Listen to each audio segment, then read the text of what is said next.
नमस्कार. मी गणेश तुकाराम शिंदे आपणा सर्वांचं आपले अण्णा या यूट्यूब चॅनलवर स्वागत करत आहे. विधिमंडळाचं पावसाळी अधिवेशन गेल्या आठवड्यात संपलं.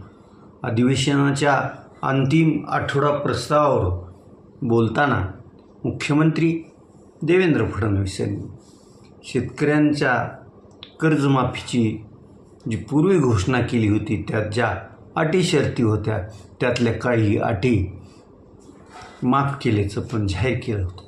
त्यामुळं नक्कीच सर्व शेतकऱ्यांना 2 लाख रुपयाच्या ही कर्जमाफी मिळेल असं वातावरण तयार झालं होतं. त्यामुळंच की काय मग मुख्यमंत्री देवेंद्र फडणवीस यांचं जी भाजपची प्रणित एक शेतकऱ्याची संघटना आहे किसान भारती, त्या किसान भारतीतर्फे 2-3 दिवसापूर्वीच मुंबई येथील यशवंतराव चव्हाण सेंटरमध्ये मुख्यमंत्री आणि कृषी मंत्र्यांचा सत्कार किसान सभेनं आयोजित केला होता. आणि या सत्कार सभेत बोलताना मुख्यमंत्री देवेंद्र फडणवीस आणखीच उदार झाले आणि त्यांनी जी राज्यातील शेतकरी 7.5 हॉर्स पॉवरची वीज मोटार वापरतात आणि त्यासाठी त्यांनी जे वीज कनेक्शन घेतलं आहे त्या वीज कनेक्शनची थकीत वीज बिल माफ करण्याची घोषणा त्यांनी केली. त्यांच्या या घोषणेमुळं जवळपास 48,000 कोटी रुपयाची वीज बिल थकबाकी माफ होणार आहे आणि याचा लाभ जवळपास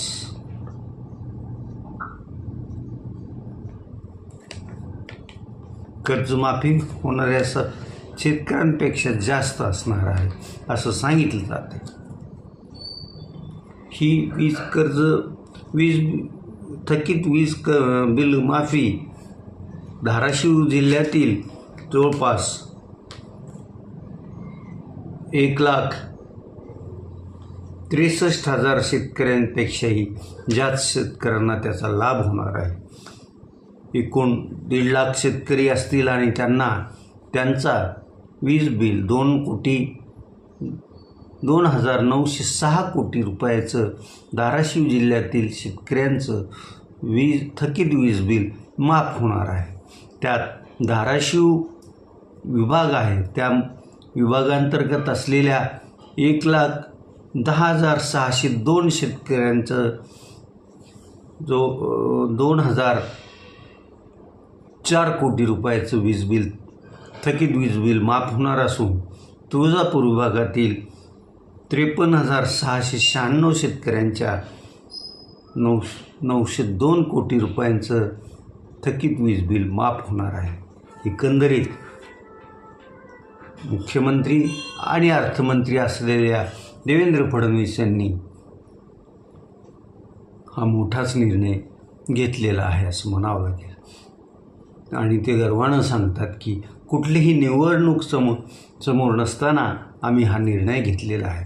तसा कर्जमाफीसाठी निर्णय त्यांनी निवडणूक तोंडासमोर नाही तर गेल्या निवडणुकीच्या प्रचारात त्यांनी जे शेतकऱ्यांना आश्वासन दिलं होतं ते आश्वासन पूर्ण करण्याचा त्यांनी कर्जमाफीचा निर्णय घेऊन प्रयत्न केलेला आहे. तर थकीत वीज बिल माफ करून एका अर्थानं वीज महामंडळाला ताकद देण्याचा आणि वीज महामंडळात जो विभाग नफ्यात आहे त्याला बाजूला काढून त्याचा स्वतंत्र विभाग करून तो शेअर मार्केटमध्ये त्याला उतरवायचा त्यांचा प्रयत्न असावा असंच दिसतंय.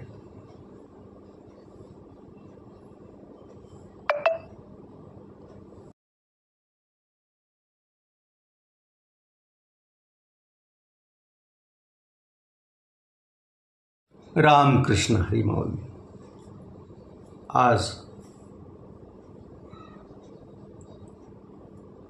सर्व पालख्या त्यांच्या मुक्कामस्थळाहून आता पुढच्या टप्प्याकडं मार्गस्थ झालेले असतील. तुकोबरायाची पालखी काल रात्री संसदला मुक्कामाला होती. ही पालखी बारामती तालुक्यातून इंदापूर तालुक्यात प्रवेश करतावेळी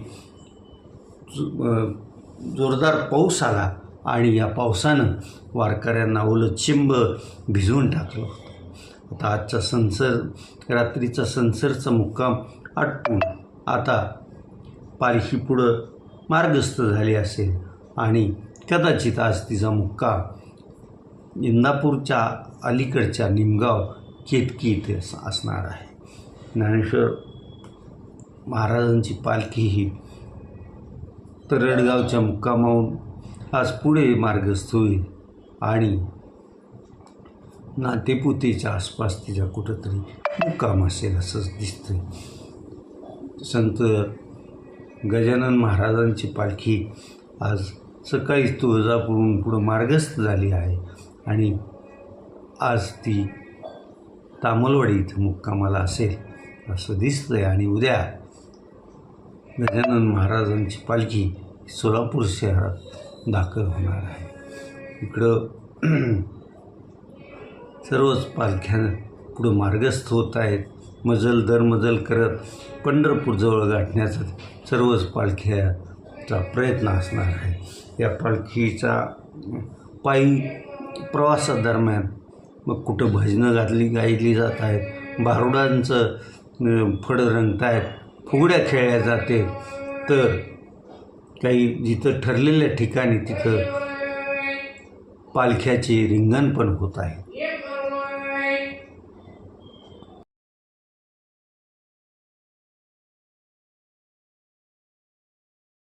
काल सायंकाळी 6च्या दरम्यान धाराशिव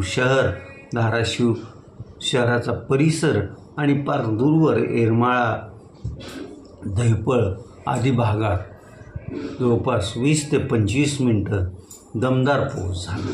हा पाऊस तसा फार पाणी साठवणारा वगैरे नव्हता किंवा या पावसामुळं ओढ्या नाल्यांना पाणी आलं असं झालं नाही, परंतु जी खरीपाची पिकं उगवून आलेली आहेत आणि गेल्या 8 दिवसापासून त्यांना पाण्याची आस होती, त्या पिकांसाठी हा पाऊस दिलासादायक ठरला असंच म्हणावं लागेल. काल धाराशिव आणि परिसरच नाही तर शेजारच्या बार्शी शहर आणि परिसरात पण संध्याकाळी 10च्या दरम्यान मुसळधार पाऊस झाल्याचं वृत्त आहे. तिकडं इंदापूरकडं पण पाऊस झाल्याचं सांगितलं जात आहे आणि बऱ्याच भागात कालचा पाऊस पडलेला आहे.